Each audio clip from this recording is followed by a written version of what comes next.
En quoi la technologie blockchain est vraiment innovante? Qu'est-ce qu'elle apporte à notre société finalement? C'est les questions auxquelles j'essaie de répondre sur cette chaîne. Aujourd'hui, on va voir ça à travers 3 projets crypto bien différents, mais tellement intéressants. Mais d'abord, bonjour à tous et bienvenue sur RN Crypto. Dans cette vidéo, on va voir 3 projets que je surveille mais que je n'ai pas encore en portefeuille. On va tenter de comprendre leur utilité et leur technologie. Évidemment, ce n'est pas du tout un conseil en investissement, plus une étude de potentiel de la blockchain et une analyse de projet. Si ces projets vous intéressent, je vous encourage vraiment à bien regarder en détail et pas à foncer sans réfléchir. Pendant cette période actuelle délicate, chaque dollar injecté doit vraiment être réfléchi.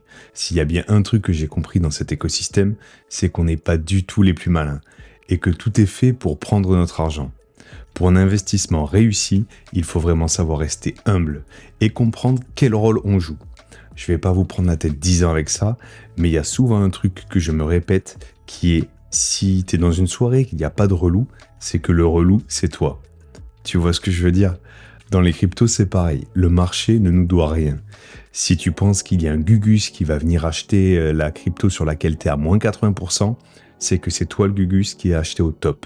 Ok, le marché est fluctuant et a des cycles, mais parfois, si je parle de réallocation, de savoir accepter ses pertes pour mieux se repositionner, c'est aussi parce qu'il faut accepter que les cryptos en général ne connaissent qu'un seul gros cycle. La liquidité préfère aller vers la nouveauté et donc se positionner intelligemment sur un projet jeune avec une petite somme récupérée d'une vente a plus de chances de performer. Et donc pourquoi pas récupérer ta mise initiale, voire même faire un peu plus. Après, c'est pas une science exacte, et c'est sûr, certains projets du cycle précédent vont retoucher leur ATH. Mais bon, les chiffres sont là pour confirmer cette thèse. Projet numéro 1, Story. Story Protocol est une blockchain de nouvelle génération dédiée à la propriété intellectuelle, qui permet aux créateurs d'enregistrer leur œuvre en ligne et d'être automatiquement récompensés lorsque d'autres les utilisent. Story se positionne comme le réseau mondial de propriété intellectuelle. Concrètement, c'est une blockchain de niveau 1, c'est-à-dire une blockchain indépendante, conçue spécialement pour gérer les droits d'auteur, licences et créations en tout genre sur Internet. Imaginez que vous êtes écrivain ou musicien, grâce à Story, vous pouvez enregistrer votre œuvre sur la blockchain, définir les règles d'utilisation, par exemple autoriser les remixes ou les adaptations moyennant une redevance, et le tout est gravé de manière transparente dans le registre décentralisé. Si quelqu'un utilise votre création, par exemple un musicien qui remixe votre morceau pour une pub, les smart contracts de Story pourront automatiquement appliquer vos conditions et vous reverser une part des revenus, sans passer par un intermédiaire. L'objectif est de donner aux créateurs un contrôle total sur leurs œuvres et une monétisation automatique chaque fois que leur IP, Intellectual Property, est utilisée. Le tout en garantissant la transparence et l'équité. C'est particulièrement pertinent à l'ère du numérique où les contenus se partagent et se transforment vite. Je pense aux mèmes, aux remixes ou même aux données utilisées pour entraîner des IA. Story offre un cadre pour que chacun puisse suivre et être payé pour l'utilisation de ses créations. Le véritable atout de Story, c'est son architecture en graphe pour modéliser les relations complexes entre différentes œuvres sur la blockchain. La propriété intellectuelle implique souvent des liens enchevêtrés. Une œuvre originale peut avoir des dérivés, des contributions de plusieurs auteurs, des licences multiples, etc. Les blockchains traditionnelles ont du mal à représenter ces structures imbriquées. Mais Story a été pensé dès le départ pour ça, en enregistrant chaque œuvre comme un nœud dans un graphe et en créant des liens entre ces nœuds, pour chaque relation. Par exemple, tel roman a donné lieu à telle adaptation en film, qui elle-même a engendré tel dérivé, etc. Ce graphe de relations IP, stocké sur la blockchain, permet de suivre facilement qui a contribué à quoi et comment les contenus sont liés. Techniquement, Story s'appuie sur une pile robuste. C'est une blockchain souveraine construite avec le Cosmos SDK et un consensus comme Comet BFT, tout en intégrant la compatibilité EVM. Sans trop entrer dans les détails, ça signifie que Story a son propre réseau indépendant, optimisé pour les workflows de propriété intellectuelle, tout en pouvant faire tourner des smart contracts compatibles.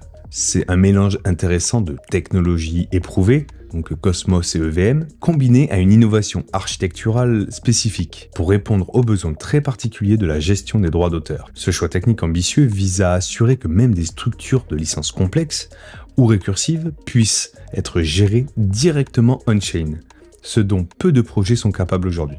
Dans un monde où la création de contenu explose, avec les NFT, l'art digital, les vidéos virales, l'IA générative, comment garantir que les créateurs gardent la main sur leur œuvre et touchent une rémunération juste ? C'est là que Story prend tout son sens. Le projet apporte une solution de gestion décentralisée des droits. Plus besoin de faire confiance à une société de gestion ou à une plateforme. Les règles sont inscrites dans le code. Cela peut révolutionner l'industrie créative en permettant des collaborations plus ouvertes, tout en maintenant la traçabilité. Par exemple, un auteur pourrait laisser la communauté enrichir son univers, écrire des histoires dérivées, créer des fanarts, et grâce à Story, il serait sûr d'être crédité et rémunéré selon les conditions qu'il a fixées. Cela encourage l'innovation et le partage tout en protégeant les intérêts de chacun. De plus, Story se place à l'intersection de la blockchain et de l'intelligence artificielle. On parle de permettre aux gens de suivre et d'être payés pour les données qui entraînent des modèles d'IA. Imaginez que vos photos ou textes servent à entraîner un algorithme d'IA. Avec une solution comme Story, vous pourriez suivre cette utilisation et être rémunéré pour être contribué à ce modèle. C'est un enjeu d'actualité car beaucoup s'inquiètent du manque de compensation quand leurs œuvres alimentent des IA. Story apporte donc une réponse potentiellement révolutionnaire à ces problèmes de transparence, de propriété et d'équité dans le monde numérique. Le jeton IP est au cœur de l'écosystème Story. D'abord, il sert de carburant pour le réseau. Toutes les interactions sur la blockchain, enregistrer une œuvre, effectuer une transaction, etc., nécessitent de payer des frais de transaction en IP. Ensuite, il sert à la sécurité du réseau. Les validateurs qui font tourner la blockchain doivent staker des tokens IP pour participer au consensus et valider les blocs, un peu comme dans d'autres blockchains en proof of stake. Plus ils en stake, plus ils contribuent à la sécurisation et au bon fonctionnement de Story. En échange, ils peuvent recevoir des récompenses. Le token joue aussi un rôle de gouvernance. Détenir des IP vous donne un droit de vote dans les décisions qui orientent l'évolution du protocole.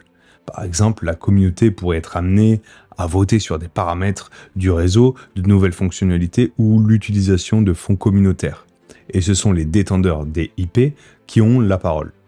Côté tokenomics, l'équipe a prévu une distribution qui favorise la communauté et le long terme. La supply totale est fixée à 1 milliard de IP. Au lancement du réseau, en 2025, 25% de ces tokens ont été débloqués. Parmi ces tokens débloqués, une large portion, environ 59%, est allouée à l'écosystème, à la communauté et aux incitations initiales. La majorité revient aux utilisateurs, aux développeurs et aux programmes visant à faire grandir le réseau, plutôt qu'aux fondateurs ou aux investisseurs privés. D'ailleurs, le projet a levé des fonds auprès d'investisseurs de renom, 80 millions menés par i16z pour 140 millions au total, ce qui montre l'engouement autour de cette idée. En résumé, le IP est pensé pour faire tourner l'écosystème Story, il aligne les incitations, récompenser les participants honnêtes, faire payer les usages de réseau, impliquer la communauté, tout en essayant de garantir une distribution équitable sur le long terme. On peut ajouter à ça une projection assez simple. Vous le savez, entraîner des IA avec de la bonne data est long, compliqué et très onéreux. On peut donc facilement imaginer un futur où Story serait utilisé comme base de données pour entraîner une IA de qualité avec des connaissances particulières. De même que les créations générées par IA seront soumises à des droits d'auteur, ça fait peur mais c'est la réalité. Story apporte donc une solution et grâce à son standard agent TCC/IP, les agents IA pourront échanger, utiliser et monétiser des œuvres. On arrive là sur une nouvelle économie avec les agents IA et c'est en ça que la blockchain apporte une vraie plus-value. Au niveau graphique, qu'est-ce que ça donne ? Donc on a un projet très jeune, lancé début février, qui a connu un très beau lancement. On est parti des 1$ pour venir toucher les 7, donc plutôt propre. Et là on est rentré dans une petite accumulation. On voit que le projet résiste plutôt bien à la crise actuelle, ce qui peut être très bon signe. Donc le IP s'échange à ce jour autour des 5,6$, avec une market cap de 1,4 milliard et une FDV de 5,6 milliards. Alors pour être honnête, ce projet est vraiment incroyable, mais je le trouve un petit peu surévalué. Mais bon, il peut encore nous surprendre. Voyons ça plus précisément. Donc on voit bien qu'on a oscillé entre les 0,5 et les 0,382 de Fibo, puis on est revenu tester les 0,236. À voir dans les jours qui suivent si on rebondit sur les 0,382, qui serait un très bon signe, ou si on les traverse, et donc là, il faudra se méfier et attendre un retest plus bas. Pour des targets de vente, on peut viser les 1,618 sur les 15 $ pour un gros x2, et pourquoi pas les 21 $ sur les 2,618 pour un x3,5. Après, comme je le disais plus tôt, je trouve le projet un peu surévalué, donc je resterai attentif. Après, il peut vraiment surprendre. À voir. Projet suivant. Algorand. Algorand, et son token Algo, est une blockchain de première couche ultra rapide et sécurisée, conçue par un expert en cryptographie qui innove avec un mécanisme de consensus appelé Pure Proof of Stake, pour relever le défi du trilemme blockchain. Algorand a été fondé en 2019 par Silvio Micali, un professeur du MIT et lauréat du prix Turing, reconnu dans le milieu de la cryptographie. Dès le départ, l'objectif affiché était ambitieux, créer une infrastructure blockchain à la fois très scalable, capable de gérer un grand nombre de transactions, très sécurisée et décentralisée. En d'autres termes, résoudre le fameux trilemme qui fait que traditionnellement, améliorer l'une de ses propriétés se fait au détriment des autres. Algorand se veut être une plateforme pour une économie sans frontières, où n'importe qui dans le monde pourrait échanger de la valeur ou exécuter des contrats en quelques instants, sans friction. En termes de positionnement, on peut voir Algorand comme un concurrent d'Ethereum et d'autres blockchains de smart contracts, avec la promesse de performance supérieure. Là où Bitcoin peut mettre 10 minutes pour confirmer une transaction et Ethereum quelques minutes avec des frais variables, Algorand vise la finalisation quasi instantanée des transactions avec des frais minimes, tout en maintenant la décentralisation. Cela la rend intéressante pour toute une gamme d'applications, des paiements du quotidien, de la DeFi, des NFT ou même des projets institutionnels. À titre d'exemple, Algorand a déjà attiré l'attention du secteur public. La République des îles Marshall l'a utilisé pour sa monnaie numérique souveraine. La spécificité technique d'Algorand, c'est le Pure Proof of Stake, le joyau technologique d'Algorand. Pour comprendre son originalité, rappelons rapidement ce qu'est la preuve d'enjeu Proof of Stake classique. Dans un système POS, ceux qui valident les transactions et créent les blocs sont choisis en fonction du nombre de tokens qu'ils verrouillent en garantie, qui sont stakés. Plus vous avez misé de tokens, plus vous avez de chances d'être choisi pour forger un bloc. Un peu comme si vos tokens étaient des tickets de loterie. L'idée est d'aligner les intérêts. Quelqu'un qui a beaucoup d'enjeux dans le système a tout intérêt à ce qu'il fonctionne bien, sinon ces tokens perdent de la valeur. Algorand pousse ce concept plus loin avec le PPOS en le rendant le plus inclusif et aléatoire possible. Sur Algorand, il n'y a aucun seuil minimum de tokens requis pour participer au consensus. Même une petite quantité d'algo suffit. À chaque nouveau bloc, le protocole effectue une sélection aléatoire cryptographique parmi tous les détenteurs de algo. Cette technique de sélection aléatoire est appelée cryptographic sortition. Chaque token algo en circulation représente une chance proportionnelle d'être sélectionné pour proposer le prochain bloc ou voter sa validation. Dit autrement, n'importe quel détenteur d'algo peut être choisi au hasard pour valider un bloc, pas seulement un petit groupe de validateurs principaux. Cette approche a deux avantages majeurs. D'une part, elle évite la centralisation du pouvoir.